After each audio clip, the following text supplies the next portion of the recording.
Primeira leitura. Primeiro livro dos Reis. Naqueles dias, Elias entrou deserto adentro e caminhou o dia todo. Sentou-se finalmente debaixo de um junípero e pediu para si a morte, dizendo: Agora basta, Senhor, tira minha vida, pois não sou melhor que meus pais. E deitando-se no chão, adormeceu à sombra do junípero. De repente, um anjo tocou-o e disse: Levanta-te e come. Ele abriu os olhos e viu junto à sua cabeça um pão assado debaixo da cinza e um jarro de água. Comeu, bebeu e tornou a dormir. Mas o anjo do Senhor veio pela segunda vez, tocou-o e disse: Levanta-te e come. Ainda tens um caminho longo a percorrer.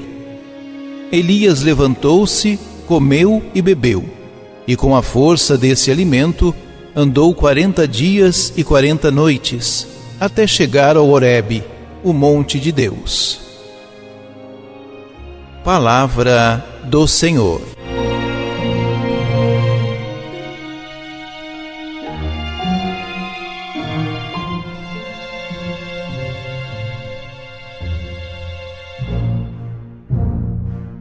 Os dois livros dos reis relatam episódios relacionados com o período da monarquia de Israel.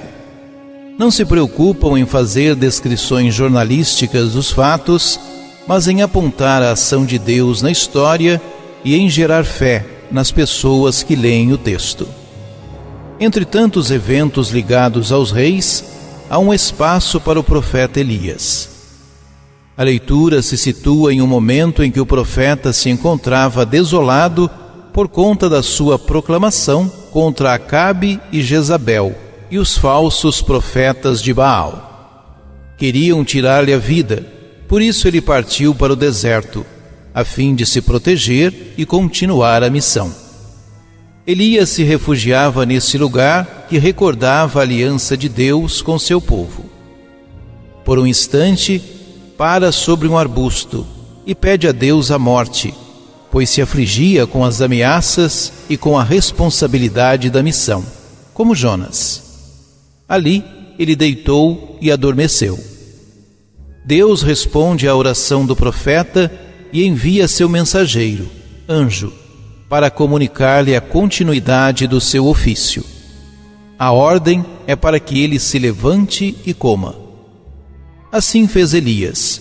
Encontrou o pão e a água, mas voltou ao sono de antes. Ele tentava escapar do desafio de profetizar. O anjo novamente o toca e manda que se levante e coma, por haver ainda longo caminho a percorrer. Então, o profeta se ergueu, comeu e bebeu. Sustentado pelo alimento celestial, caminhou 40 dias até o Horebe, o monte da manifestação de Deus. O número 40 representa o tempo do povo no deserto e de Moisés na montanha. Elias percorre o caminho do povo, a quem ele serve como profeta e recorda a aliança de Deus com seu povo. As imagens do deserto, do monte, do alimento e do anjo remetem à experiência do Êxodo.